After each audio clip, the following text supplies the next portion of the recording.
নমস্কাৰ, মই জিন্তু দাস। আজি মই ডক্টৰ ভূপেন হাজৰিকাদেৱৰ এটি কবিতা আবৃত্তি কৰিবলৈ ওলাইছোঁ। কবিতাটিৰ নাম হ'ল প্ৰচণ্ড ধুমুহাই প্ৰশ্ন কৰিলে মোক। আশা কৰোঁ কবিতাটি শুনি আপোনালোকে ভাল পাব আৰু মোক আগুৱাই যোৱাত সহায় কৰিব বুলি আশা কৰিলোঁ। প্ৰচণ্ড ধুমুহাই প্ৰশ্ন কৰিলে মোক, তোমাৰ প্ৰাপ্য কি কোৱা? মনৰ দুৱাৰ মেলি নিৰ্ভীকভাৱে ক'লো, তোমাৰ শক্তিখিনি দিয়া। বজ্ৰৰ গৰ্জনে বক্ষ উজাৰি ক'লে, তোমাৰ কাম্য কি কোৱা? মই ক'লো, বজ্ৰ তোমাৰ শক্তিশালী, উদাত্ত কণ্ঠটি দিয়া।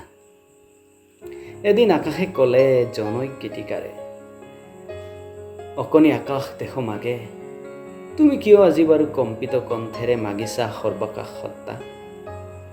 মই ক'লো, তুমিতো কৈছিলা ৰাতিপুৱা, যিমানে বিলাই দিবা সিমানে মহান হ'বা। তাৰে নাম সঁচা উদাৰতা। সেয়েহে আকাশ, তুমি যদি দিব খুজিছাই, সংকীৰ্ণতা এৰি দিয়া। অৱদান ৰূপে তোমাৰ পূৰ্ণ বিশালতা দিয়া যদি আজিয়েই দিয়া। মহাকাশে দিলে মোক বিশাল দৃষ্টি আৰু ধুমুহাই প্ৰচণ্ড শক্তি। বজ্ৰই দিলে মোক উদাত্ত কণ্ঠ আৰু দিলে সাহসৰ যুক্তি। বজ্ৰৰ কণ্ঠেৰে ধুমুহাৰ শক্তিৰে গীত গাই কপাম দিগন্ত। দানৱৰ মাজতো গাম মানৱৰ গীত, কলিজাৰ সঁচাসুৰ সিক্ত।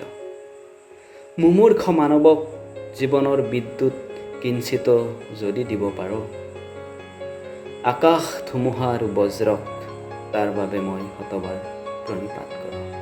নমস্কাৰ।